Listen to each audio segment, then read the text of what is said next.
What's going on, everybody? We're back at the Real Bodybuilding Podcast, or Meatballs and Hummus, or the Paulcast. Or whatever. Doesn't really matter what you want to call it. We're back with the podcast, and me, Paul, came down to Columbus to meet up with Sam SULEK. Is it SULEK or SULEK? SULEK. SULEK. I'm not sure how that's Polish. He's Polish. That Polish power. Look at that. Are you full Polish? I think more like half. Okay. Maybe not, close to half. But the last name is Polish. Should be outside. Okay. What's the other half? Czech. Really? I think Czech and Slovakian. And then probably all sorts of other random stuff. Okay. So anyway, we came down to Columbus to meet up with Sam to train, see what his diet's like, see what his life is like, and we had a ton of questions. So we thought we'd do a podcast and let you guys in on who Sam SULEK really is. Well, we were out today and Sam got stopped several times by people to take pictures with him, so I think a lot of people know who Sam is. Well, look. I didn't get a picture taken. I think, let me rephrase. A lot of people know who Sam is, but I think a lot of people know who Sam is in the context of training. Yes. Mm-hmm. So today we're going to dive into your personal life, ask you some tough questions.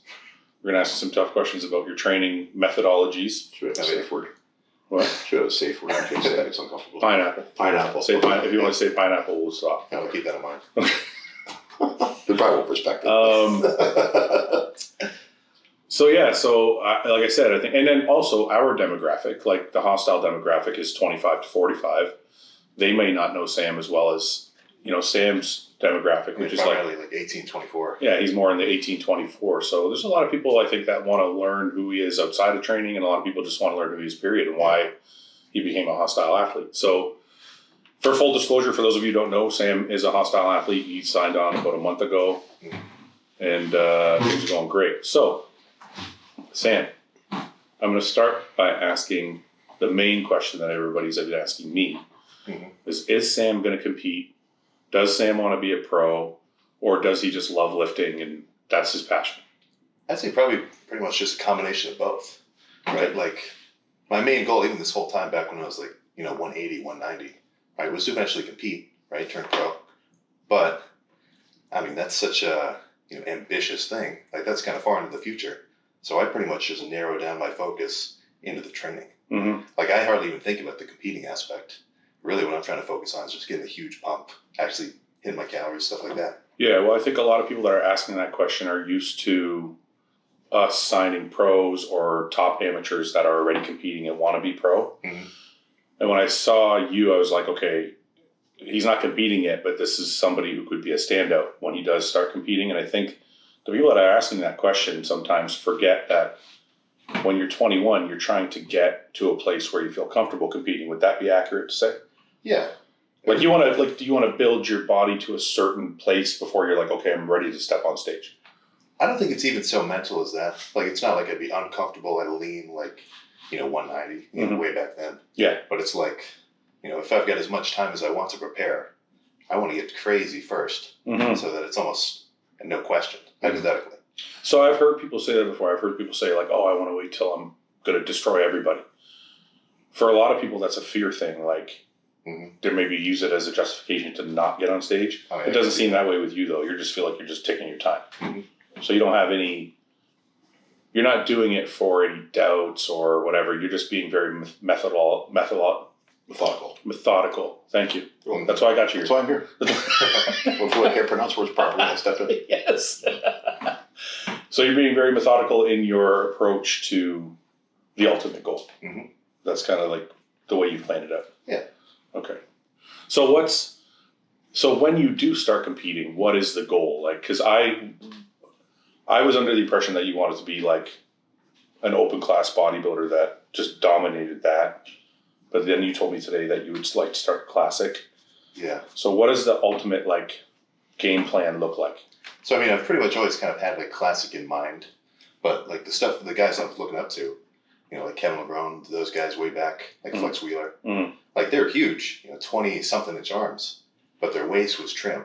So it's more like, as much mass as possible, but keeping that classic look. So you would be happy being an open bodybuilding champion, but you want to have classic lines. You don't want to be. Yeah. So you want to be, do you see anybody like today, I don't know how much you follow bodybuilding nowadays, but when you look at somebody like Samson or Regan or Raphael, like, I don't know if you know these guys, but they're bigger guys that have classic shapes. Mhm. Like, do you follow any of these guys? I'll see a lot of pictures of Regan. Yeah. Even a lot recently. Yeah. But I don't really follow anybody current too much. Yeah. So I have a question.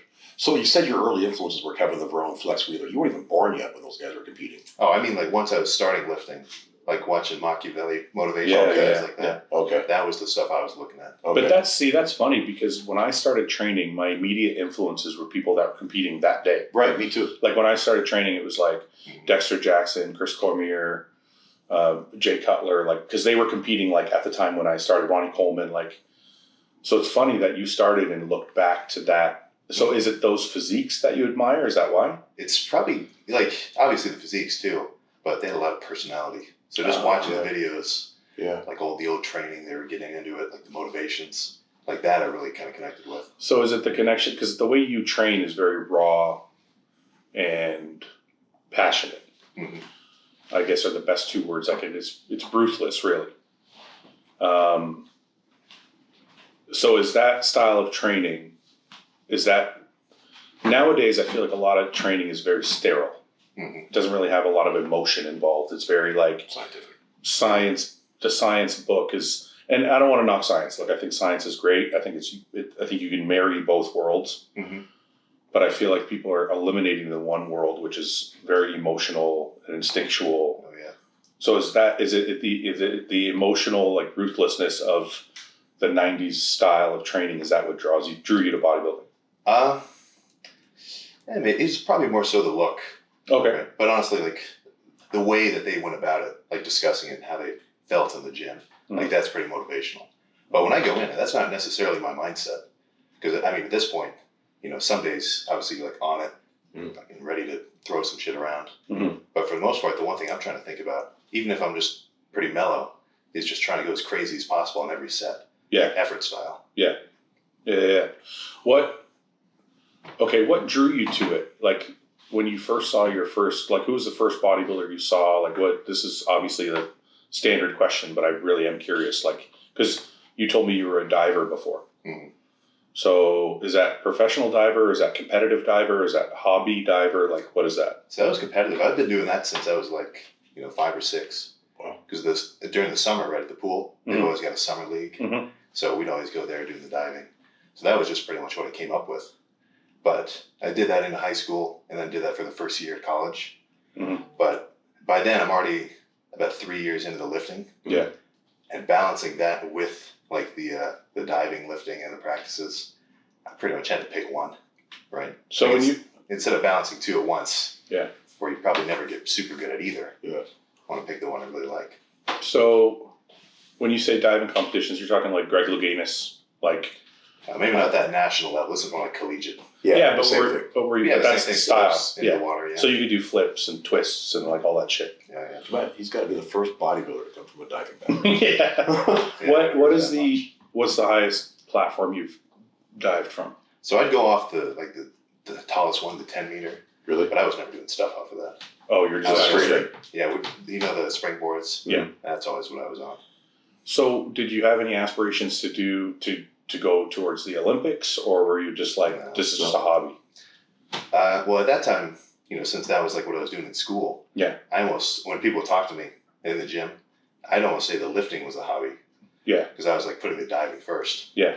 But once it kind of overpowered it, became a lifter first. And then the diving was a hobby. Yeah. Exactly. Once diving became the hobby, and I'm like, So when did the lifting, so that was like first year of college you started lifting? oh, no. The beginning of the sophomore year of high school. Oh, okay. So you started lifting in high school. 15, 16. Yeah, 16. But you weren't lifting bodybuilding style. You were lifting more for athletics? Oh, no, it was bodybuilding style. Really? I had a buddy named Brandon. He got me into it. Okay. So in terms of the first guy that I was actually like watching, because I never really watched a ton of people apart from like entertainment, like Juju Mufu, stuff like that. Yeah. The only guy who's like workouts I liked was Callum Bunmoker. Okay. Yeah. So this was back 2016 when he was in his prime. Yep. Yeah. There was videos of him with C-Bum at the Yeah. time. They Yeah. were like the same level, at Yeah. least in terms of the upper body. Yeah, for sure. And he was super funny too. So Yeah. I loved his shit. Callum's a great guy. So you started early. Did the diet in the calories and the attention to detail that way, like attention to the macros, attention to the entire calories of your day, did that stuff start as well, or was it more just a love for training? It kind of grew over time. Like in the beginning, it's just adding a protein shake in during your day. But then I'd say probably less than half a year in, I was doing the tracking. I've had that app forever. Really? The same one, yeah. So that app, what's that app called? Stupid Simple macro tracker. It's perfect. You just plug in fats, proteins. You know what I love about your training methodologies is they're all just what works and not over. They're just simplified. It's like you're not trying to reinvent the wheel. You're not trying to be something you're not. You're like, this works for me. It's simple, and I'm going to do it. And you know what I find kind of unique about Sam? Being a mechanical engineering student, you'd think he'd be a lot of science based. Well, it's not like he doesn't have the brain power to do it. Right. This is what you like doing. Yeah. And it's working. Yeah. So that's the other thing. So how do you feel when people say your form is bad or you don't know what you're doing or like any of these things that you may see? Like, does it make you think like I need to change anything, or are you just like it's working for me and I'm refining as I go? Like, what's the thought process on that? I'd say it's an even mix, because if people are calling you out on something, then compared to the general like consensus, you're doing something at least different. Yeah. So in some instances, like for me, kind of recently, quad extensions, I've been really trying to make sure I go extra deep. The full stretch. People are talking shit about you're not using full range. Well, not even. They'll usually give me on that just for bench. Because I'm always doing just constant tension. Okay. Like I'm never locking out. But that was just one thing I kind of noticed personally. And, kind of making sure I could, pretty much I want to just be open to new ideas, right? Mm-hmm. Being open is very important. Yes. Like if I'll see comments about this or so, swinging the curls, right? With those, maybe I'll explain like, well, I'm doing so much weight, I'm getting so much tension. I don't mind swinging it. Right. Yeah. But if somebody else swinging their curls could look way different. Yeah. And that guy would need to sort of maybe back off. Yeah. It's an individual thing. I think people have to be careful not to try and all be exactly the same, because not all of us need exactly the same stimulus, and not all of us have the exact same ideas. So the one person I point to is Jason Huh. So Jason Huh back in the day was a massive bodybuilder, tons of muscle. Guest post for us once. Guest posed for us once at one of our shows, and he was extremely cerebral in his approach to bodybuilding. Mm-hmm. And Jason's entire methodology behind bodybuilding was very short ranges of motion in a stretched position. So when you say to me, people get on me about my bench because I don't lock out, that was like a lot of people did that.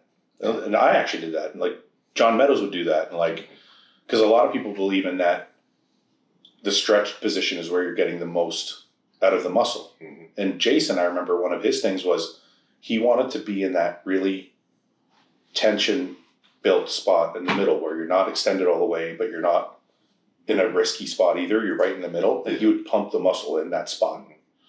And nobody ever said anything about Jason because they knew it was he was well thought out about it, and it was what he wanted to do, and it was working because he was one of the biggest bodybuilders in the IFBB. It was huge.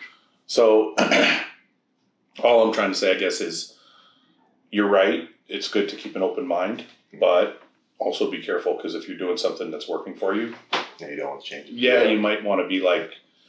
So overall, the only thing I would think about when you're training is not whether your form is good or bad or any of that. That's sometimes it's very individual, but more what I would think is just being more methodical in your approach to not getting injured. Yeah. Because that's the only thing I feel like when people talk about form, I feel like I see so many bodybuilders with so many various types of form. It's more the injury and the longevity of the sport that you want to really focus on. Oh, yeah. Because I think if you're too ruthless, then you can get injured and it puts you out, and then things snowball. Once you get injured once, you'll get injured again and again and again. Mm-hmm. So you have to I think those are things that have to be measured. But anyway, so you start lifting early. You start building on the food as you go. Mm-hmm. Where does competition come into your brain at all? Is it there from the start, or is it there as you started to see your body change? I think probably the idea was there from the start. Mm-hmm. But anybody that starts lifting, sometimes they might just have that idea. Yeah. Just in general. Not even serious about it. Have you ever been to a show before? Yeah. Oh, I have. Okay. Just one, yeah. What show did you go to? It was the Mike Francois Oh, okay. Okay. Did that really inspire you even more to get on stage? Yeah, Yeah. that one was cool. Yeah. I remember we were talking about it in the first video we did, when like the kind of lower level amateur guys were coming out first. Yeah. So I was like, all right, I'm feeling pretty big right now. I can get up there with these guys. But then when the actual 210 lean guys came out, the girl whose sister was competing next to me, because I said this shit to her, I was like, I was like, I can totally beat these guys. But when the bigger guys came out, she kind of went in my ear like, oh, what about these guys? Can you beat them? And like my first thought was, no, totally. When I drove home, like I was super pissed. Yeah. I was like, I may as well have been amped up to go lift. I think that was the motivation. Are you still with that girl? Oh no, that was just visiting. Oh, just a friend. Okay. Yeah. Okay. Like she goes to my college gym. I was going to say, because maybe that's this, everybody needs that spark, right? It's the right type of spark, yeah. Sometimes it's that spark. All right, what's the story behind the hat? I have to ask. Yeah, we're getting into this with Mike. So the earlier videos, I mean, I just always had a hat on anyway, and I had a kind of a little bit of circulation. But this one I ended up just wearing for like maybe 2 weeks straight. And then once I was actually starting to get a little bit more traction, I don't really want to change anything. Oh, too crazy. Superstition. Yeah, a little bit. Really? Plus I just like the fit of it. Yeah. But once you go 30 days wearing the same hat in a row, you can't just stop it. Yeah. But You can't just take it off. does it get washed? Yeah. Of course. Yeah. I get comments about that. Of course. That's why it's starting to look a little How often more, does it get right? washed? It's been like a couple of weeks. bit. Depending on the day, it'll get pretty wet. Yeah. Like to the point where I'm not going to wear it again that day. So, your training method, your training methodology, like the way you train is more. If I had to say like anybody, I would say it's kind of like Ian's training, which means you like to do really low rep feeders and warm ups, right? Yeah. And not waste too much time or energy on those, and you work into your working sets, and then you go to your failure. Like for me, I almost feel like if I were to start on bench, do a little bit of a warm up, but then start with a set of like, 225 for like 15, or like we were doing with the feeders today when we were doing like set of 10, but you had some left in the tank, another set of 10 afterwards. For me, I kind of like the idea of starting off at the peak amount of weight, right? That's why like usually on legs, I'll start with squats.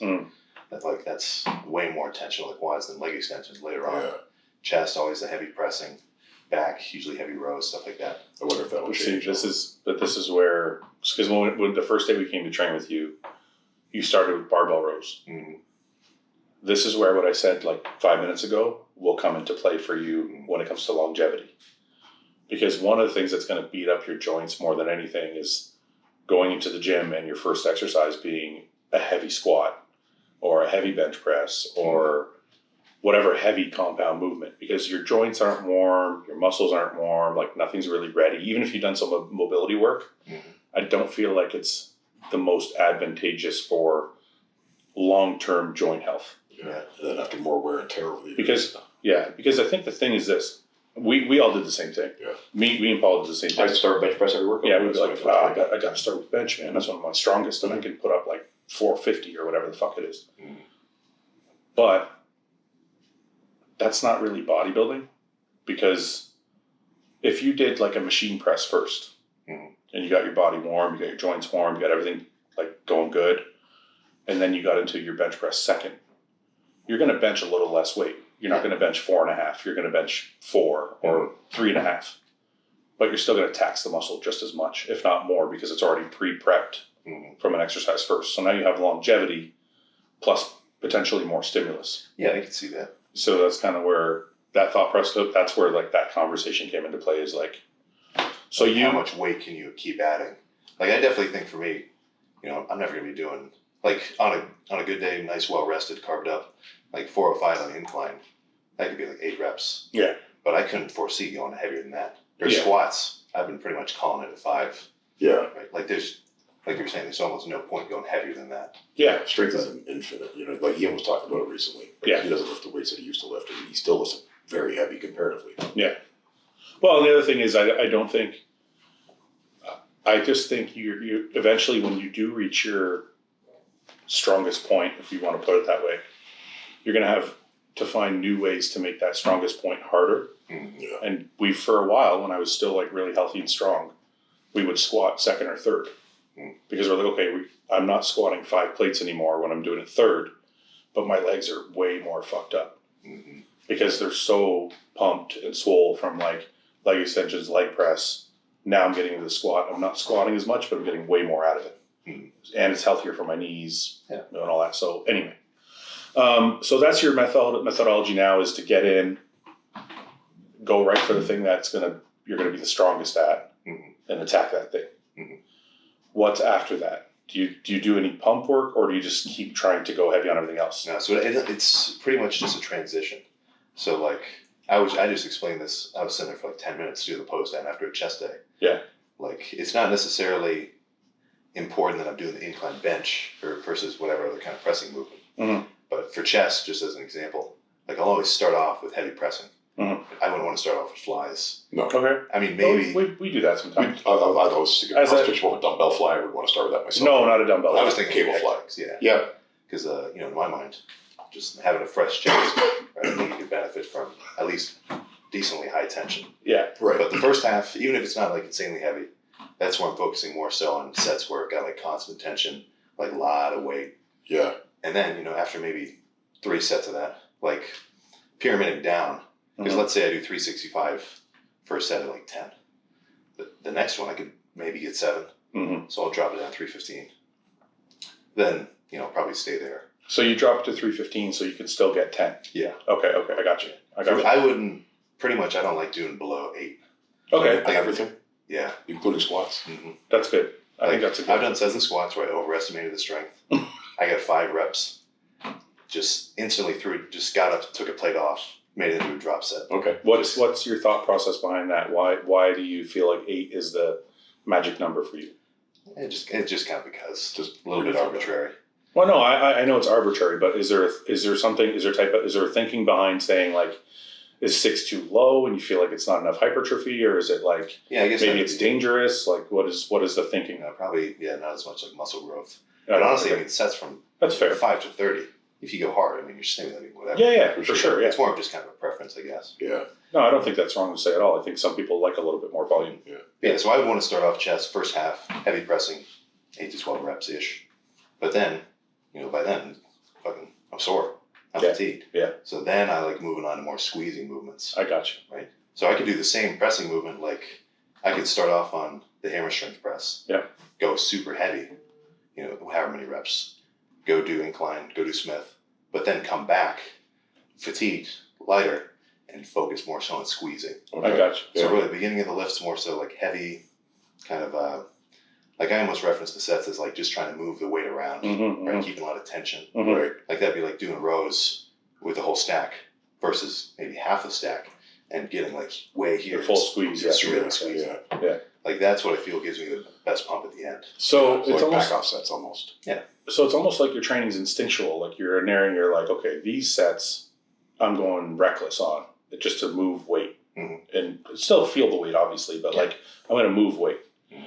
But then you'll come back to the same exercise with a different mentality about it. Is that what you're saying? To draw more blood into the muscle now. Like leg extensions, I could sit there and like get close to the whole stack with one leg, like full range of motion. Yeah. But then come back, drop the weight in half, squeeze it at the top for second and a half, Right. and go down. And it's a totally different feeling. It focused more on So how squeezing and long- stretching rather than just moving the weight. So how long is an average workout for you? Pretty much 45 minutes per muscle.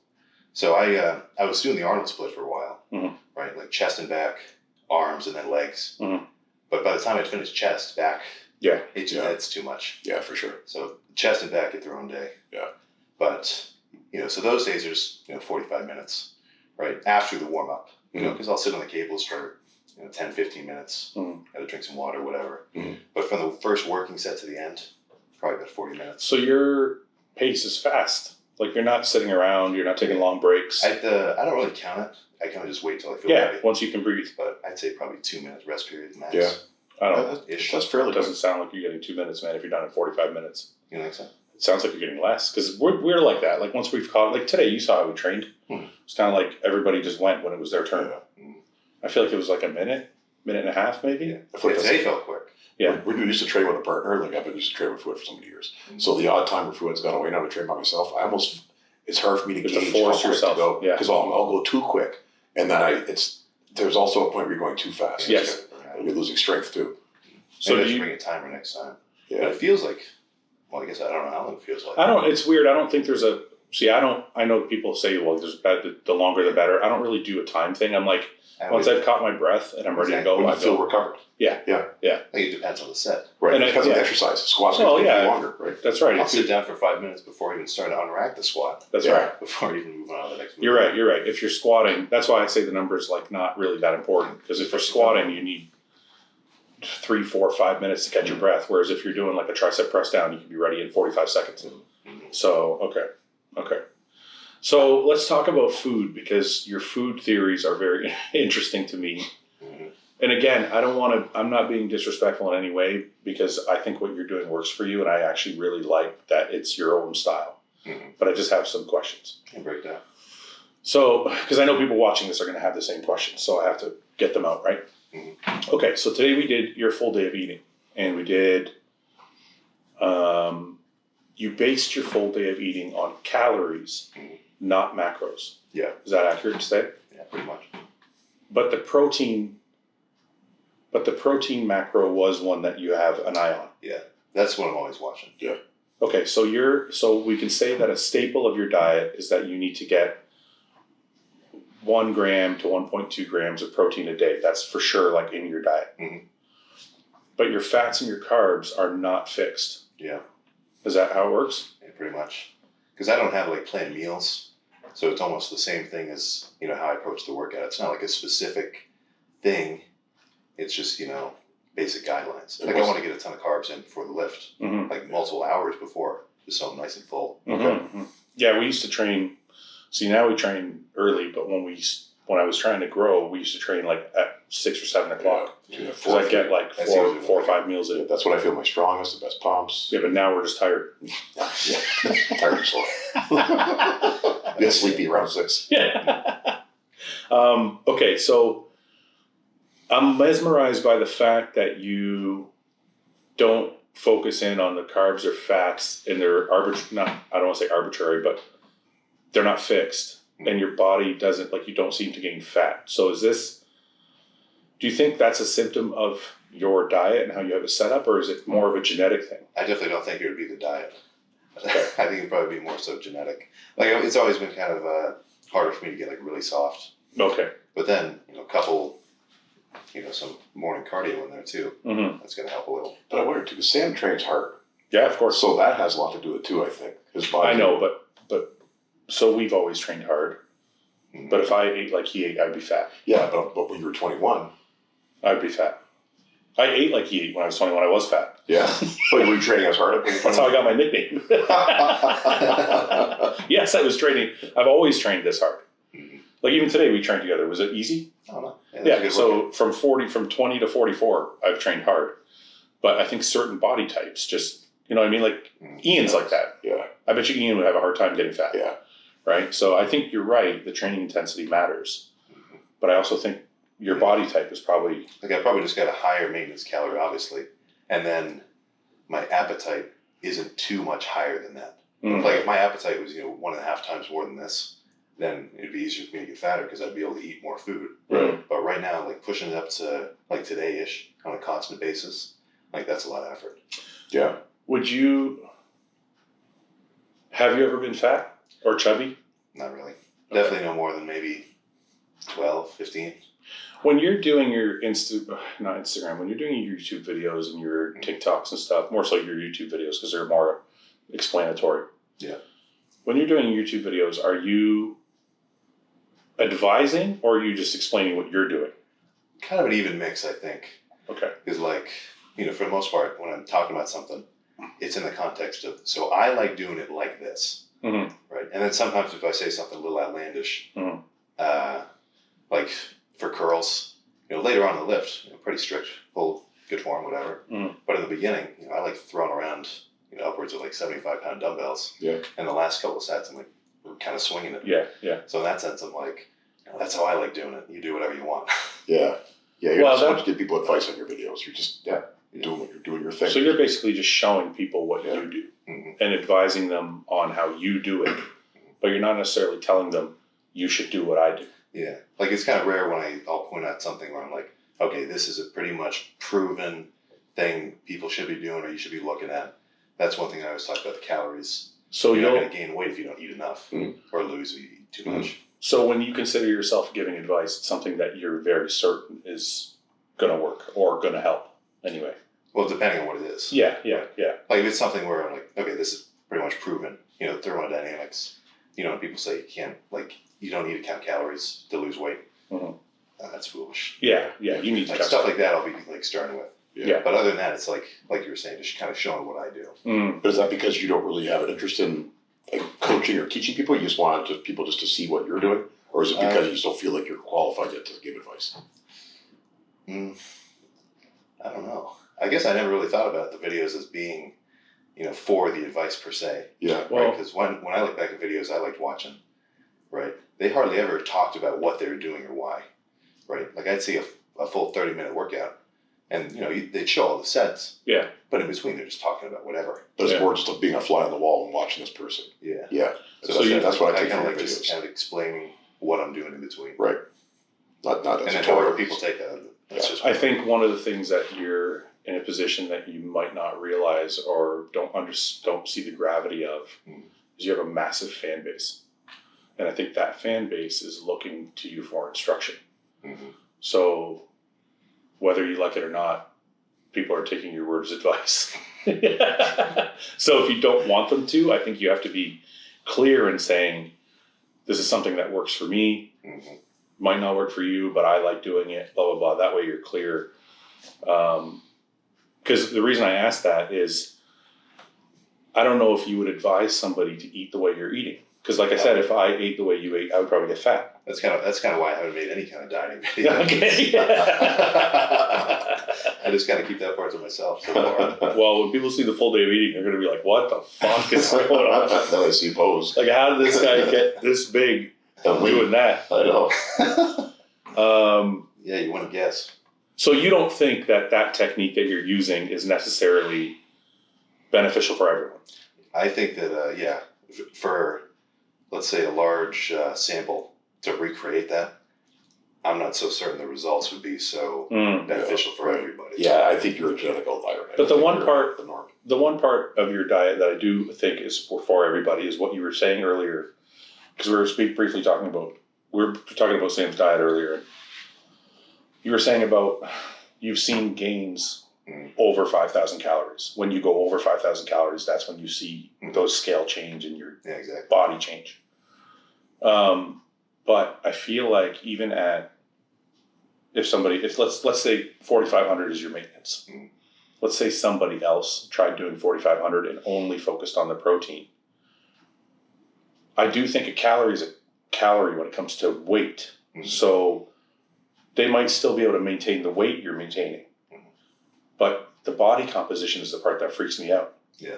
Because your fat content changes so much and your carb content changes so much. It's like, but your body composition doesn't seem to change. Yeah, it stays pretty constant. That's the part that I think would change for people. So some guy might stay because you're basing your weight, your daily intake on your calories. So that's sound. So, but I feel like somebody else might do that and be like, if they're 250 when they started, they will still be 250. But do a reverse recomp. But yeah, they're going to be, they're going to get fatter. Like your last meal just now was like fucking 5 donuts. Yeah. Like people are going to be like, what the fuck? I can't eat 5 donuts. Look like a slog. Yeah, whenever anybody asks me like my diet, unless I'm, trimming down and I'm eating like, low glycemic foods, whatever, rice, beef, like what people would like consider Bodybuilding staples. Yeah, exactly. Yeah. Like if I'm bulking, I'm like, oh, I eat trash. I had 300 grams worth of Skittles this morning on my way to class. And you put that into your phone. Yeah. Always. Well, I mean, yeah. You put everything you consume in your phone? Yeah. Sometimes I'll miss days. I was getting really crazy about it. I had this Google Sheets, and for there's probably 300 days where maybe a couple hundred, where I plugged in the fats, carbs, the proteins. Because then I was also weighing myself every day too. Because I was after a while, when you get that much data, you can kind of see trend lines. and Yeah, stuff. you could track your progress like that. Yeah, but then I gave up on it. It was too much. Too much, eh? There's just so many numbers. I want to do it again, but Is this year the year you put on the most mass? I would yeah, probably. It's definitely the year where I've had like the most lean tissue on me. Okay. That's kind of been a constant increase from the beginning. So let's go into the personal a little bit before we go more into the diet. We'll come back to the diet. Mm. I'm always curious when young kids, I don't want to say young kids, it's wrong, young adults, younger guys get into the sport. Man. Young men Yeah, get into the sport. Sorry, thank you. Again, Once again, for got my back. Yes. I'm always curious what the family life is like and what the parents think of the entire thing, because a lot of people, when they get into bodybuilding, they have family members or parents that are like, don't do it, this and that. Like, were your parents supportive from the start? Like, do you have a good family life? Like, what is that personal part of your life like? Yeah, like they were pretty supportive, but it wasn't really a gradual change of the, let's just say, quote unquote, devotion to it. Okay. Because there's pictures of me. I just posted one a while ago. I'm at 160. I've got a cup full of egg whites. Right, like I was doing sardines right out of the can. Are you serious? Well, I've got to scroll down. This is maybe back, like still in high school. It'd be like 2 a.m. I hadn't lifted yet. I got school in the morning, but for whatever reason I was like busy or like I was lazy or whatever. And I'd get text from my dad to stop banging the weights in the basement. Really? I gotta find that screenshot. That'd be pretty funny. But like pretty much right from the beginning, I just got really serious about it. So you've been almost obsessive about it. Mm-hmm. So there was no period where they sat you down and are like, hey, we don't like you doing this, stop. Like, they're just cool with it. Yeah, pretty much. Did your dad weight train? No. Well, I mean, as much as anybody. But that was But like none of them bodybuilders or anything. No, but was that his weights in the basement that you were using? No. So we had I guess so. There was no gym before I started. We kind of just had like a set of dumbbells. Okay. And there was a barbell, Okay. just about, right? And then once I got into it, we put the little horse stall mats down. I actually got a little rack. Like I was the one that pretty much got that started. Okay. So you have a gym in your basement. Yeah, rack, dumbbells to 50s, and then overhead cable. How often do you train there? Rarely. Rarely now. Yeah. But I would get a lot in there, especially if like everything else is closed. So you said you had a brother. Is he influenced by it at all? Oh yeah, he got into lifting a bit after me. Okay. Not as serious because he's golfing at school. Mhm. Oh yeah. Yeah, he's going to Wittenberg right now. Does he have the same kind of genetics? Like, let's say if he wanted to get serious, would he have the same kind of genetics, you think? I would think so. I don't know. He's kind of the only like outlier I could point out is like he's got my dad's calves. Are they big or So small? maybe, like a little smaller. They're small. Yeah. I don't remember. Mine are probably small in the beginning too. He's like, my dad's calves are small. I don't know if your dad listens to this, he'll be pissed. I don't mean to out him. But there's a picture of me when I started doing like a double bi, and then he had one of him doing it. It was pretty comparable. Really? Is he younger than you? Yeah, it's like 2 years. Okay. So I'm sure if he did the same thing, and he was like just as crazy, I'm sure he'd be pretty big too. So it's just the two of you. You don't have any other siblings. He had an older sister. Oh, you do? Yeah, she's moved out now. How much older is she? I think she's 3 years older than me. Are any of you married? No. Okay. Is she also in school or no? No, she's done that. So that's the other thing is people I find very impressive is that you're doing all of this obsessive bodybuilding and being very good at it also while being in school. Mm-hmm. So you told me you're studying mechanical engineering. Yeah. Why mechanical engineering? It was just what I was kind of always into as a kid, in the sense of like, having good aptitudes for the math and science. Okay. And then I think it was maybe my uncle once.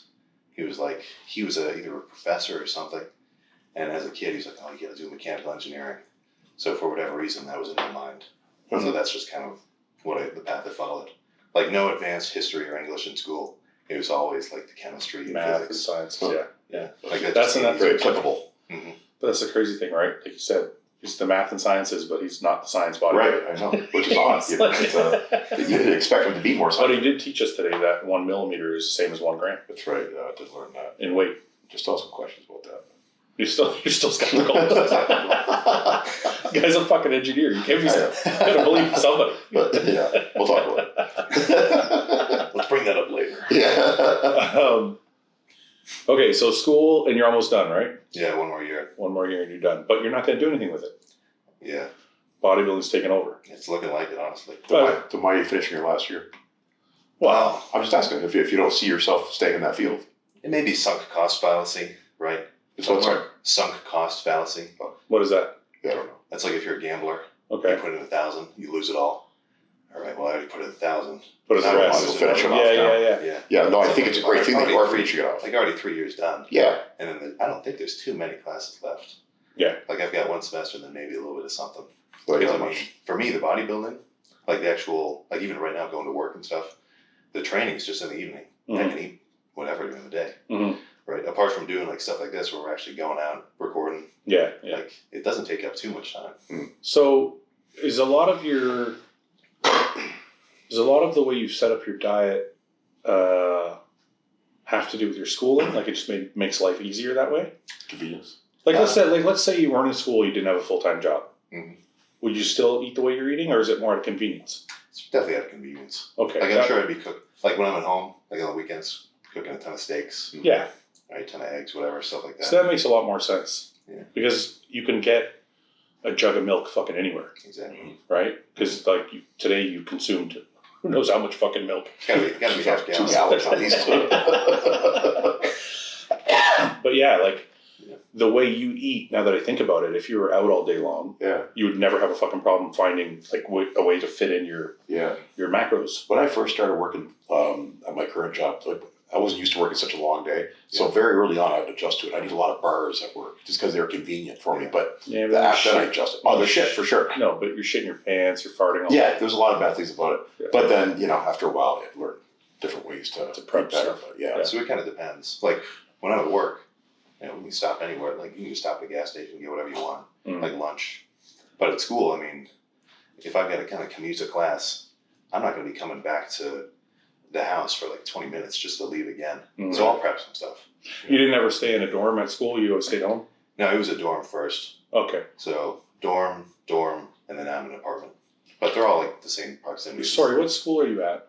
Miami University. Oh, you told me that. Oh, so you're Ohio. not here in Ohio. Miami of Ohio. Oh, Miami of Over Ohio. yeah. Oh, Miami of Ohio. Yeah, Okay. yeah, 2 hours west. So it's 2 hours from here. Mhm. So you just stay there in an apartment. Mhm. Do you have roommates or you just stay by yourself? Yeah, there's 3 of them, but like they weren't like my buddies. Yeah.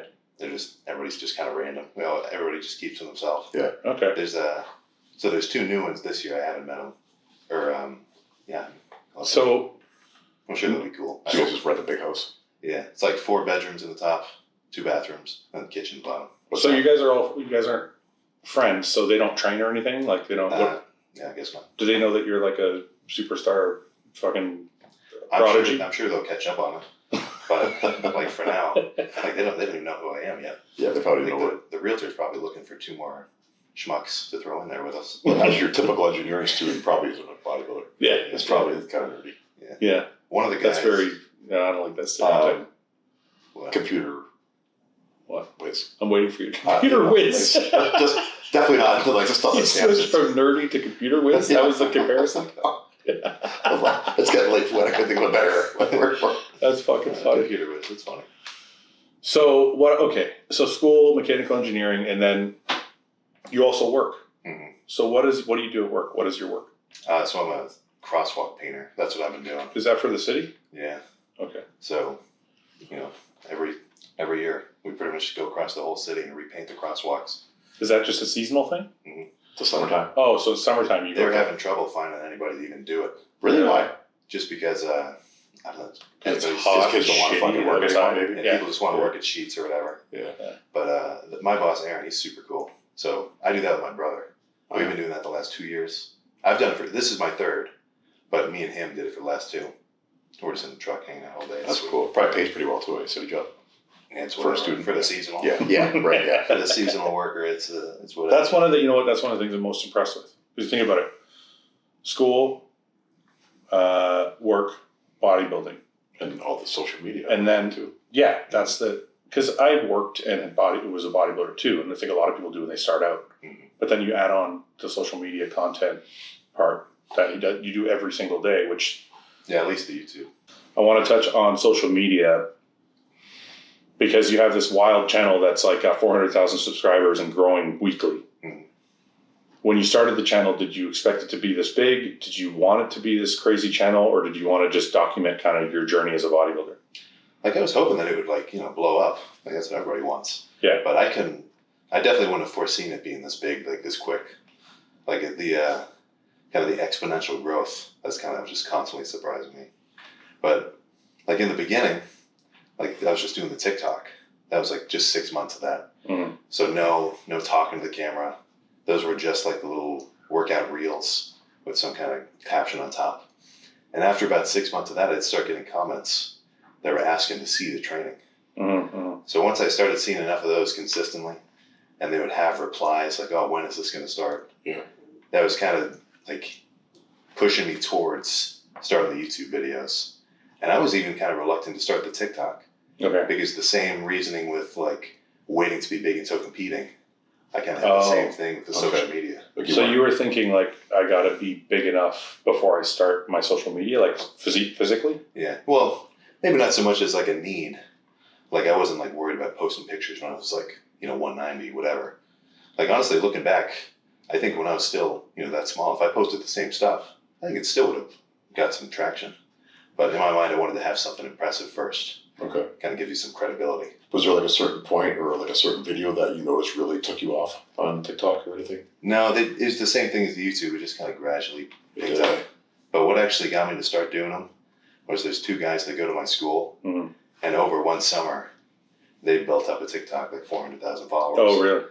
And I was like, oh, all right, well, now I got to start. Yeah. I was getting jealous. I was like, all right, now we got to get this going. Okay, so the TikTok thing I understand because, I think it's your generation's platform. Yeah.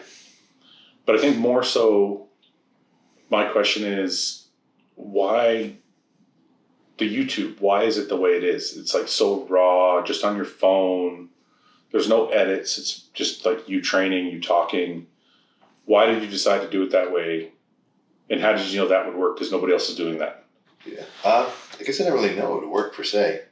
Like, especially in the beginning, you could tell I was using a lot of mannerisms of like Rich Piana. Mm. Like me looking back at the videos in like day 1 through like 40, I could tell I was even playing it up. Like when you're on camera, you're going to act extra, just like loud, whatever, like emotional in a sense. Yeah. But like for me, that's just the kind of videos that I like. So was Rich Piana a mentor, like somebody, not mentor, but somebody looked up to in the social media side of things? Yeah, and even so for like bodybuilding, not with like everything he was doing, of course, Mm-hmm. but he'd always say some real shit. Yeah.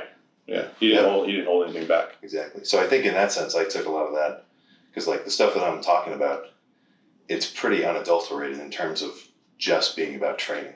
Mm-hmm. Going to the gym, talking about going to the gym, in the gym, talking about what I'm doing, Mm-hmm. and then leaving. Oh, what did I just do?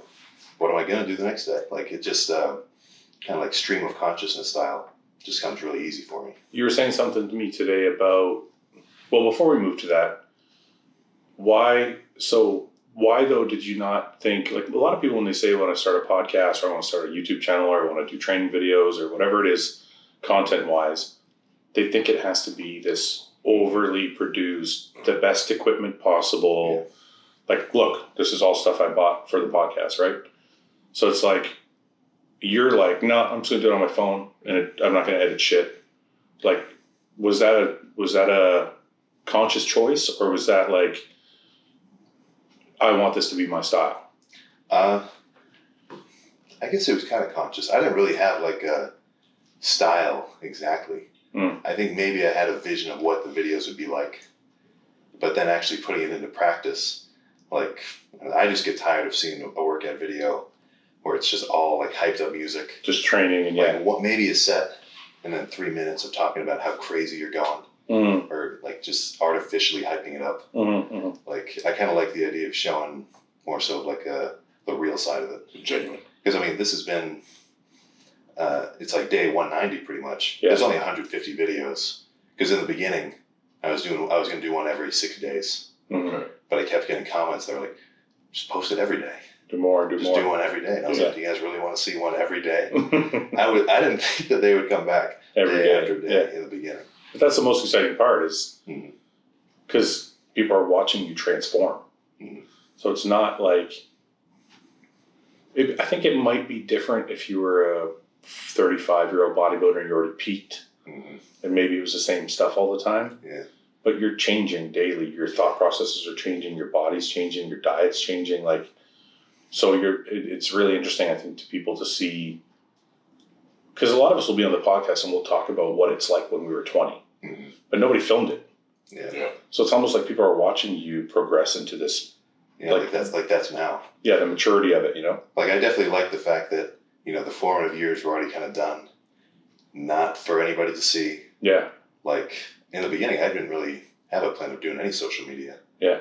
Like, first, 3-ish years lifting, I always imagined just getting a job and I would just bodybuild, that was it. Yeah, yeah. But then, eventually, it just kind of came with it. So so along with obviously wanting to be a pro, this is what you want your business to be. Yeah. This is how you want to make your income. This is how you want to live. Like, you want this to be your lifestyle. Yeah, I mean, the fact that it's just kind of sort of tapered towards that outcome, Mm-hmm. that's perfect. Yeah. So what is, where do you see the channel going? Do you have any fear of people like being like, hey, you know what? People are going to get bored when it's day 390. They're not going to like, do you think to yourself, maybe I should introduce something new to the channel, or do you like people just want to see raw Sam training? I think they definitely like that. I do think about that. Yeah. It's like, all right, we're on day 190. How many more days of these are there going to be? But what doesn't worry me about that is the fact that there's still a lot more stuff to do. Oh And yeah. like, clearly they like the long form factor of showing the day by day process. Yeah. So like, first show, people would be eating that up. Yeah. Four months of getting ready for a Your stage. first rebound, your first national Exactly. show, all that. Yeah, well, still then- the show. Even just way before that, switch into the dieting phase instead of just sitting around eating all day. Mhm. It'd be a lot easier for me to show how I'm making these like keto bread, like sloppy Joe sandwiches, Right. Yeah. where it's like 800 calories and I'm like, can't eat another bite. Yeah. Yeah. Like all sorts of little niche tips and aspects of it. So we were talking about advice earlier when it comes to diet, training, whatever, and people could say whatever they want about it, but people can't deny that your social media is taken off, and the way you plan to do it. So is there advice that you want to give people in that regard? Like, let me ask you this. If some kid came to you, he's 20 years old, would the same thing happen if he said like, hey Sam, I'm going to do a video every single day. Do you think I'll have the same success you did? I guess it just depends on the guy. Like, if there's just, I'll see guys in the gym, tripods all the time, recording sets. But I don't know, I definitely think that I might have a little bit of an advantage in the obsessive aspect of it. You mean the repetitiveness of it? Doing it every day. Yeah, sort of. But even like more so like having a lot of, or being able to like sort of articulate different stuff all the time, not just say the same thing, Yeah. kind of explain what I'm doing. I did notice that, because I think to myself, I've shot a lot of training videos. And I can't imagine shooting 190 videos back to back, day after day, multiple training sessions that are the same, or not necessarily the same, but same body part. Yeah. And still have something interesting to say. Where does that come from? Couldn't tell you. It's almost like you're just talking to yourself in the videos when I watch them. Like you're just talking out loud, but to yourself. Yeah. I think that's what part of the draw is for you. Mm-hmm. There's nothing produced about it. There's nothing directed. It's just raw at you. But where do you come up with all the different shit? Like, do you plan out what you want to say during the video, or is it just kind of freestyle? It's pretty much just like always. Like I'll get in the car. Like, all right, what do I want to say right now? It's already recording. So, and basically what's in your head is what you're going to say. Like, I was just saying this earlier. Like on the drive back, I'll say some shit about, oh, well, we just finished back. Oh, I got nothing to talk about. Yeah, I've heard you say that in your videos. Like, that could just be the end of it. Like, I can't think of anything. We're done. See, that would be me most days, because once I'm done training, I don't want to talk. And I'm just like, I said what I'd say yesterday, forget it, I'm out. Do you have those days? Like where you're just like, today I don't want to talk. And you just film some training and that's about it. Not really. Really? Yeah, honestly. Well, if I'm in a rush, Okay. Like if I'm like lazy and I go in late and I've got to rush it, like I definitely want at least a 2-hour chunk of time, so I don't have to like force anything. Okay. Because if in between sets I've got to like cut the rest time down a little bit, and then also say some stuff, like that'll be when I'll record maybe 4 sets, and then just say something in between one, and then another 4, like 1. I'm sorry, did you ask if he wants to talk or train, or film, period? But Just the Like if I ever have an off day. Or like where you don't want to talk to the camera. See, the talking thing, I understand not wanting to, but I also went through a period where I didn't want to film. Mm. Do you have days where you go to the gym and you're like, you know what, I just want to work out today. I don't feel like pulling out my phone. Like, are you just so used to it now that you're like, it's just part of my workout? Now I'm pretty used to it. Yeah. Like in the beginning, when I was doing it like one every like week, basically one every 6 days, I think. Mm-hmm. Like it kind of felt like a little bit of a chore. Mm-hmm. But I mean, once you do it, 10 days straight, 20 days straight, that's just how it's just routine for you now. What do you say to people who are like, there's a lot of serious bodybuilders from back in the day, like Dorian Yates, Lee Priest, a lot of people with they're icons of the sport, who say your phone is a distraction and you'll be a better bodybuilder if you didn't have it. I think there's some legitimacy to that. If you're like getting distracted. Right. Like in between sets, like if I wasn't recording, I don't mind sitting on my phone for a minute. But then it gets put down, music's playing.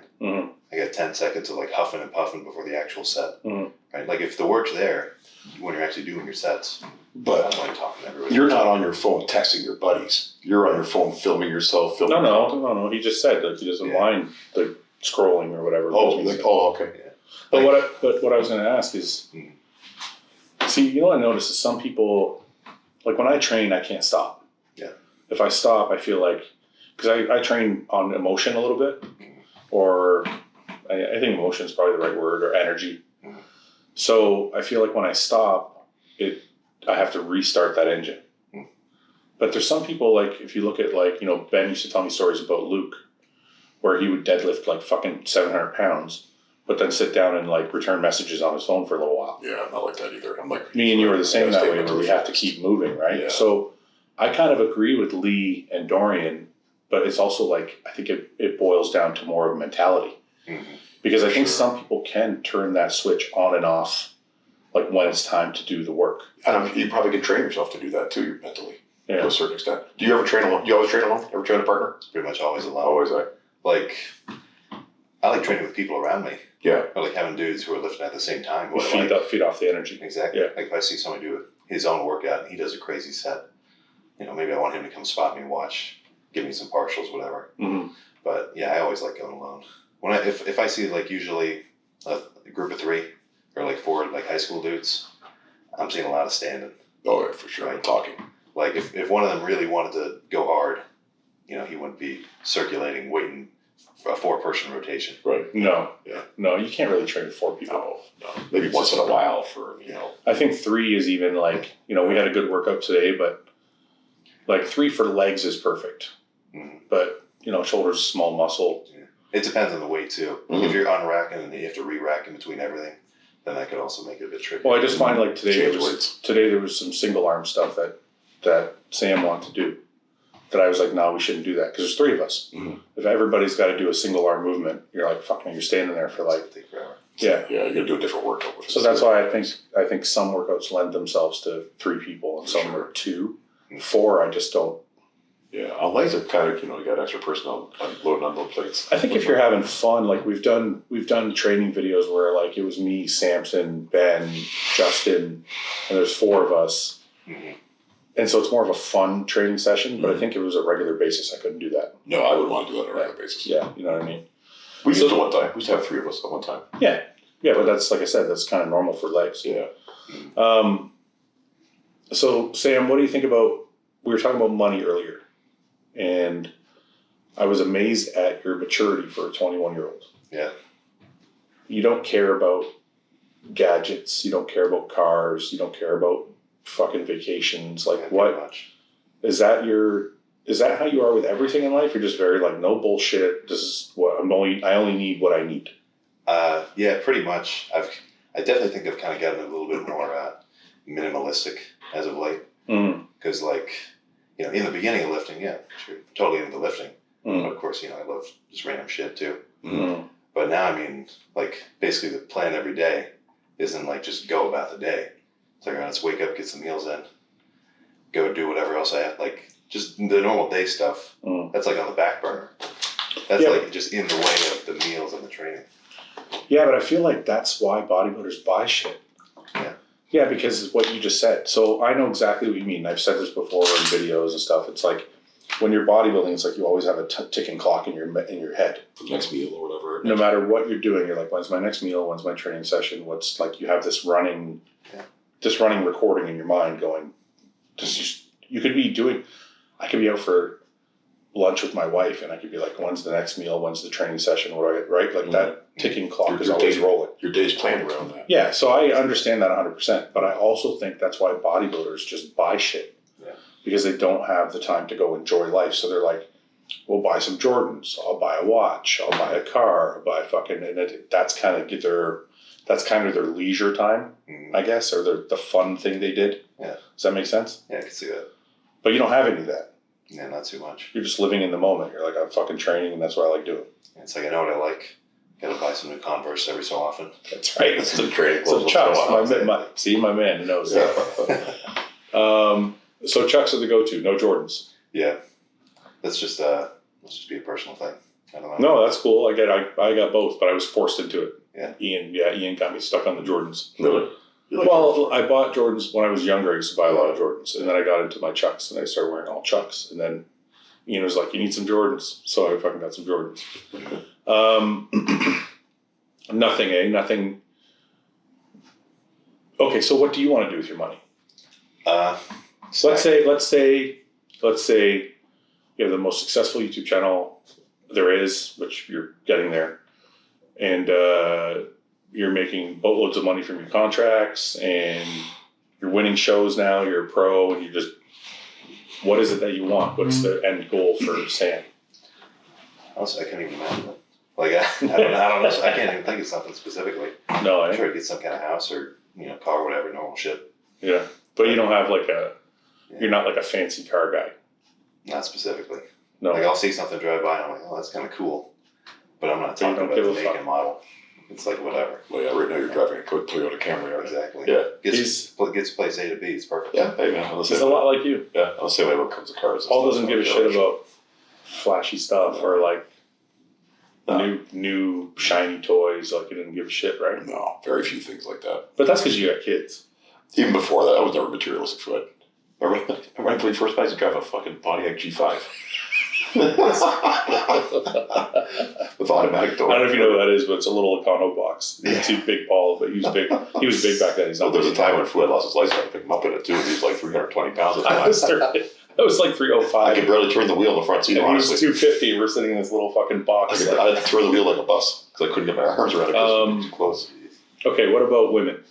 I know isn't there some kind of running joke with you and women? Yeah, I keep seeing it on TikTok. Can you explain that to me? that's just that's just some kind of lifter joke. Must be more so my generation. They're afraid of women. Going up to That's what I thought it was. Okay. Honestly, it's probably just a reflection of the times. Yeah. Going up to girls in the gym. It's unheard of. Like it's almost like you just don't do it. We were talking about this earlier. Just- The hard kill. The what was it? What'd you call it? The drone kill? Yeah, a drone strike as opposed to a. So Like now, nobody goes up to girls in person. It's all on Tinder. Oh yeah, I figured that. So if you actually do it in person, like that's actually going in for a Cool kill. like a real kill. Yeah, Like a live kill. exactly. Instead of sitting behind like Instead of a drone kill. Yeah. What a great fucking analogy. So Sam was teaching the two old guys over here what the times are like. And I guess getting a girl in real life is like a flex. I wouldn't say like a total flex like that. I was probably exaggerating when I said. But it's a little flex. But it's a lot more rare than meeting a girl online nowadays. Oh yeah. Yeah. Like for the most part, everybody's just floating around on Tinder. Yeah. That's a whole topic on Everybody- its own. What is it? Tell me the topic. Totally Teach- for us. Yeah, we didn't have Tinder before we got married. Way before our time. But like it's that. Well, I always see people talking about that as like, what's the word? Not abstinence, and not monogamy. What are you trying to say? It's like a counterculture against hookup culture. Oh, Like I'm seeing kind of a big rise in that. Oh, a counterculture against hookup culture? that would be abstinence. Well, not I mean, but not- not. Yeah, pretty much. Yeah. so people are rebelling against Yeah, I can see that. in your realm or perspective anyway. You think people are rebelling against the Tinder? Yeah, sort of. Why is that? Just because, kind of hating on it. Really? It's very like empty. But I think that's a good thing. Yeah, that is a good thing. If you're young, probably, yeah. So there's a rebellion against hookup culture, but is that good or bad, or is it just like I look at it from an old man's perspective? Yeah. Well, Because I look at it like these damn kids are fucking too much. fucking each other all over the place. They should have to work for it like we did. Yeah, So right. just text somebody. Just like, stare at girls till they get uncomfortable. You don't have any game to talk to them. No, seriously. Yeah. It's fucking bullshit. Why do they just get to like... I'm trying to think now. It's like people that are married now, like you kind of, I don't want to say older guys. Let's just say No, you more said- experienced. Yeah, yeah, mature. You're like Mature. like you guys might actually have a story about like how you met somebody for real. That's what I'm saying. But instead, it's like, yeah, this is my wife. We matched on Tinder. Yeah, that's just become the norm, that's all. Exactly. Yeah, but I think the Tinder story would be the first date. Yeah. Oh, you met on Tinder. Where'd you go? Man, yeah. Well, I banged him in his car. So, okay, yeah, I got a question for you. So, like your age group now, are the girls hold out, or are they going right in now? I'm just wondering. I'm just wondering. What the fuck? Well, because of Tinder, I wonder if that changed that kind of. There's So, Sam, did girls just take their panties off? well, not exactly. There's still a demographic, or not. Yeah. What do I think? There's those that do with those that don't. Yeah, there's The ones that wouldn't be on Tinder, I take it. yeah. They would be. No, They wouldn't be. Is Tinder just hookups? Finish. You asked me a question. Yeah. I'm curious. Finish the A question. lot of questions here. Yeah, I think probably majority. Probably like 90%. It's just hookups. Mhm. Nobody's looking for a relationship on Tinder. Well, I guess I don't know the statistics, but yeah, I mean, people are. Generally, though. I think you can find... It's got to be a normal distribution. Yeah, is it? I don't Okay. think, from what I know of it, because I don't know much about it, but from what I know of it, Tinder's not just for fucking anymore. People No. actually like meet each other, don't they? You can add in the bios like what you're looking for and stuff like that. Oh, okay. So you can put it every looking for whatever. Like it's not just they ping your address instantly. It's like, I can't be there 2 minutes. Yeah, exactly. It's not that crazy. Gotcha. So, Sam, when do you think you're going to start following modern day bodybuilding? Or do you care even? Like, you just like, I don't you're know. not ready to... I kind of feel like I'm putting enough energy into just focusing on myself doing it. Yeah. Like who cares what anybody else is doing? It seems like you're more interested in classic than open bodybuilding, though. Is that just because you like that look better, or is it just Yeah. is it Chris or someone that's drawn you to that division? It's probably just like the idea of the look. Not even just like the modern guys. Like it's not like I'm looking at their stuff more than the open guys. Mhm. I'm not really looking at any of it too much. Like obviously I get fed and I kind of see what's Right. going on. Why is... that's curious to me. Mhm. Usually if someone's... Actually, it's kind of what I contradicted myself. Because somebody... I think Ben was asking me on a podcast a little while ago if I watch F1 racing. And I said I don't. And he said, but you love like car racing. I said, I love doing it. I don't love watching it necessarily. Mhm. So I was about to ask him the reverse question. But I guess the same thing can be true. Like he loves bodybuilding. He doesn't necessarily want to watch it. Mhm. Yeah, so it's just the lure, maybe just building your physique to its maximum. It's not necessarily getting on stage and the poses and stuff like that allures you to it. Like, yeah, I guess it's more so like wanting to just walk around being big. Yeah, Like that's the big thing. that's what was for Yeah. me too. I like that was the hunt more than the kill. I hated getting on stage. I just love training for a show. But no, yeah, like competing, that's still maybe not the forefront of my mind, but like it's on in between the front and the back burner. Yeah, Yeah, but you're not... What I'm saying is you're not crazy interested about like Yeah. watching it. yeah, Yeah, I guess I feel like I'm doing it. yeah. I don't need to watch it. But it's like as you said, classic is seems to be what you're interested in. But at some point we talked about it with your weight cap. Yeah, just go. You're gonna have But that's to not... I don't think that's what he's saying though. No, I'm just saying that's a I point. think what I've gathered from the last 2 days hanging out and today this podcast talking is it sounds like he's just interested in the classic line. It's not necessarily that. It's Yeah, he just the wants posing to, or you just want to whatever. be big as fuck, but still Okay. have classic Like the lines. weight cap is rudimentary. Like if the weight cap for classic was 230, you still want to get big and have trim waist. right. Yeah, yeah. So, okay, Sam, we're gonna we're going to wrap things up. Is there any final questions? We've kept him on now for this is part 2. We've asked him everything we want to ask him, I think. Is there anything that you are still curious about? But we've answered most of the questions that I did have, to be honest with you. This guy, like, before the podcast started, he's like, I have so many questions. Well, yeah, I know, but we covered a lot of them now. I know we did. Yeah, I was like, some of my questions were like, what got you into bodybuilding? Because you don't watch We the kind of sport. got, Like, what got you into weight stuff, training? yeah. Was it your dad? Was it, was it like something like for myself? A lot of it was like reading comic books when I was a kid. Like I would just be, drawn to like the muscular physiques and that. Mm. I was wondering if there was something that drove you to the sport. There's probably something like that with like probably my demographic, like 24, 18. Everybody's fucking watching anime, especially the lifters. Right. And your hat is a reference to that, right? Yeah. Okay.